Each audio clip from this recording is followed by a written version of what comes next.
So we are back in the tower, or in Destiny 2, and we are in the tower. Uh, More specifically, we are in the courtyard because it is Zur weekend. Technically, I'm doing this one day late since it's Saturday and Zur came on Friday. But it's better late than never to do a Zur video. But yeah, he's in the tower hangar this weekend. Just follow where I go and you'll get to him. Let's see what he has in store for us. Hello, sir. Okay, so for the exotic weapon, he brought Darcy, which is an exotic sniper rifle. The weapon perks are extended barrel, extended mag, target acquired, short action stock.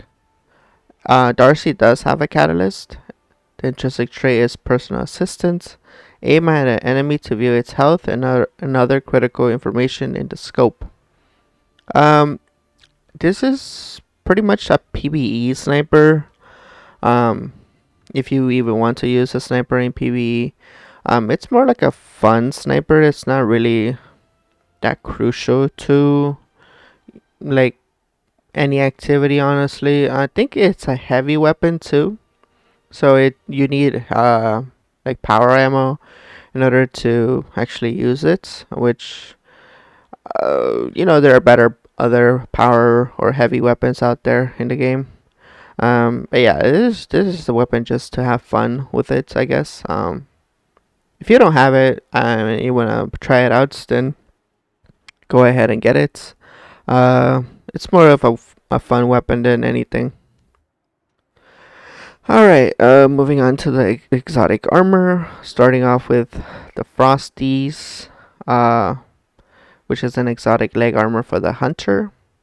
The armor perk is rapid cooldown, increased grenade, melee, and dodge regeneration while sprinting. So while you sprint, your dodge, melee, and grenades, you get them back quicker. Where you dodge, you increase your sprint speed. This can be convenient or useful in both PvE and PvP. I mean, if you're a hunter, you can use any other exotic like Wormhusk Crown, stuff like that. This is more of like a fun exotic, more than anything. So if you want to try it out, you can go ahead and get you a pair. I mean, it's not that bad. The total stats is 66 with high mobility, which is pretty good since it synergizes with the armor perk. Since the more mobility you have, the more you sprint, which means you'll get all of this back: your melee, your dodge, and your grenade. So it's pretty good. Yeah. Alright, let's move on to the Peregrine Greaves, which is an exotic leg armor for the Titan. The armor perk is Peregrine Strike. Basically, when you shoulder charge in the air, you deal so much damage that it can one-shot a Guardian in the Crucible. Damaging mini-bosses, tormentors, or champions with your shoulder charge refrains your melee. So that's pretty good. Although not really, because you'll need to get in like right in the face of the champions and the tormentors and the mini bosses in order to get your melee back. So I don't know how useful that would be. It also provides a small benefit to the airborne effectiveness stat of all weapons. I mean, I guess if you want more airborne effectiveness to the weapons you're using, you can use the Peregrine Greaves.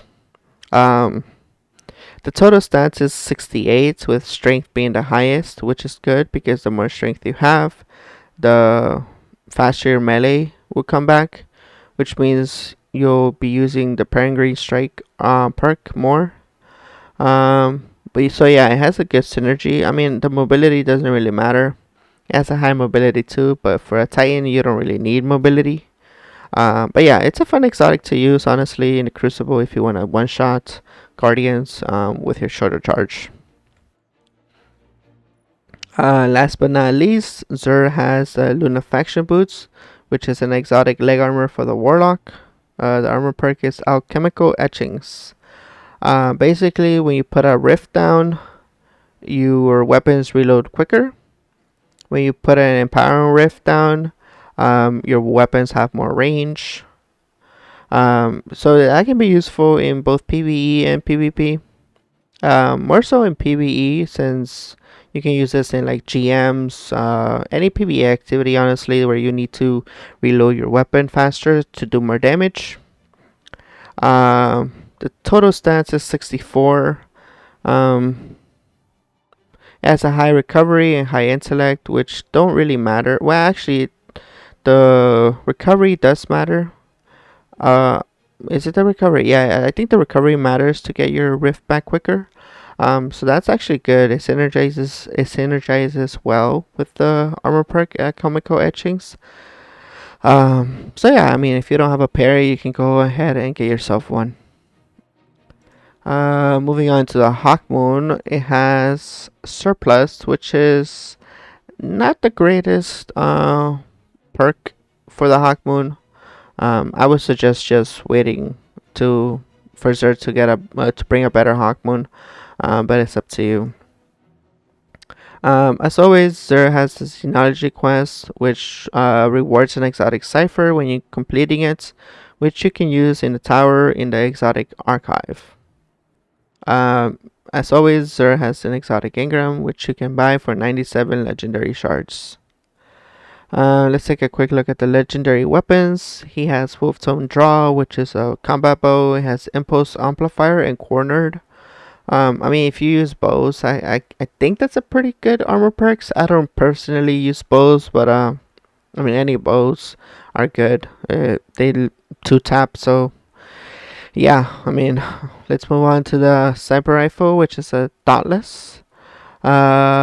It has Rapid Hit and Focused Fury, but I'm pretty sure you can craft this weapon. It doesn't have that good perks, but yeah, you can craft this weapon, so do that with, yeah, you can craft this weapon. Moving on to the Catalyst Mini Tool, which is a submachine gun. It has moving target and tap the trigger. Both are PvP perks. But I'm pretty sure you can also craft the Catalyst Mini Tool. But yeah, I mean, if you don't have it crafted yet, those are pretty good perks if you want to use it in the Crucible. Moving on to the Sojourner's Tale, which is a shotgun. It has Quick Draw and Adrenaline Junkie, a PvE perk and a PvP perk. So yeah, and it is also a slug shotgun. So if you like slug shotguns, you can go ahead and try this out. But I mean, there are better slug shotguns out there as well with better perks. Moving on to the Pleiades Corrector, which is a scout rifle. It has 4 times the charm and Wellspring. Those are PvE perks. So if you don't have a solar scout rifle and you want a semi good one with good perks, you can go ahead and pick this up. Moving on to the Tarantula, which is a linear fusion rifle. It has field prep and kill clip. It has a PvE perk and a PvP perk. So I mean, I wouldn't recommend getting this, but if you need a linear fusion rifle, go ahead and pick it up, I guess. And finally, he has Crown Splitter, which is a sword. It has Heavy Guard, Relentless Strikes, and Warp a Weapon. This is actually semi-good perks for PvE. I mean, if you don't have a sword, a good sword that is, you can go ahead and pick this up since it's actually pretty decent.